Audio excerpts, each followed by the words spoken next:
మూసీ నది విషయంలో ఇప్పుడు మూసీ కూడా రెచ్చగొట్టి ఈరోజు మూసీ ప్రక్షాళనను అడ్డుకుంటే అందులో పురుగులు పడి చచ్చిపోతారు ఎవరైనా అడ్డుకుంటే. ఎందుకంటే మూసీ ప్రక్షాళన అనేది జరిగితే అది హైదరాబాద్కు ఎంతో వన్నె తెస్తుంది, హైదరాబాద్ ప్రజలకు వన్నె తెస్తుంది, రేపు పర్యాటకులను ఆకర్షిస్తుంది, పెట్టుబడులను ఆకర్షిస్తుంది.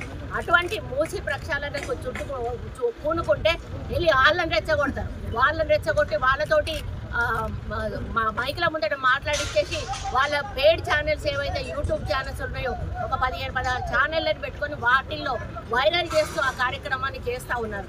ఈరోజు ట్రైబల్లను కానీ ఎస్సీలను కానీ ఎస్టీలను కానీ గుండెల్లో పెట్టుకొని చూసుకునే పార్టీ ఏదైనా ఉన్నదంటే అది కాంగ్రెస్ పార్టీ. ఈరోజు కాదు, ఇందిరాగాంధీ హయం నుంచి ఈ రోజు వరకు కూడా ఇందిరమ్మను మర్చిపోలేనటువంటి వర్గాలు ఏమన్నా ఉన్నాయి అంటే ఆ రోజు ఇందిరమ్మ ఎస్సీ ఎస్టీ ట్రైబల్స్ వీళ్ళు మాత్రమే. ఎందుకంటే ఆ రోజు భూదానం చేసింది ఆమె, ల్యాండ్ సీలింగ్ తెచ్చి వీళ్ళకి భూములను పంచింది, ఇల్లు ఇచ్చింది, వాళ్ళకి ఎన్నో రకాల సౌకర్యాలను కల్పించింది, 20 సూత్రాల ఆర్థిక పథకాన్ని తెచ్చింది, బ్యాంకులను జాతీయం చేసింది, రాజభరణాలను రద్దు చేసి ఆ రోజు అప్పటి నుంచి ఇప్పటి వరకు కూడా వాళ్ళని గుండెల్లో పెట్టుకొని. మరి మీరేం చేశారు?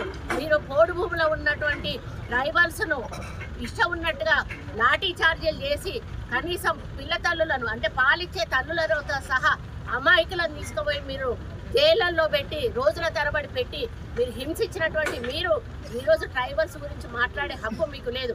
ఎందుకంటే ఆ హక్కు కేవలం కాంగ్రెస్ పార్టీకి మాత్రమే ఉన్నది. ఎందుకంటే మొదటి నుంచి కూడా కడుపులో పెట్టుకొని కాపాడుకునేది మేము కాంగ్రెస్ పార్టీనే.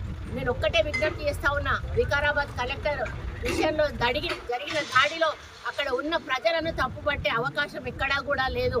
కావాలని కేటీఆర్ ఒక వెనుక ఉండి తను అదృశ్యహస్తంగా మారి రెచ్చగొట్టి ఈ కార్యక్రమాన్ని చేయించాడు అనేది జగమెరిగిన సత్యం. అందులో మీరు పావులైపోయారు. దయచేసి ఇక ముందు బీఆర్ఎస్ వాళ్ళు ఇటువంటి ప్లాన్లు చాలా చేస్తారు. ఎందుకంటే ప్రభుత్వాన్ని ఎదుర్కోవడానికి వాళ్ళకి ఎక్కడా కూడా ఏమీ దొరకనప్పుడు ఏం చేస్తున్నారు, వాళ్ళు క్రియేట్ చేసి దాన్ని సీన్ చేస్తూ ఉన్నారు.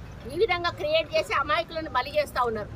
అదేవిధంగా ఈరోజు మరి సురేష్ను మీరు ఎందుకు అప్పచెప్పట్లేదు? ఆ రోజు సురేష్ బాజాప్తా కలెక్టర్ గారిని తీసుకెళ్లిన వ్యక్తి ఆయన ఎందుకు తీసుకెళ్లాడో ఆయన చెప్పాల్సిన అవసరం ఉన్నది.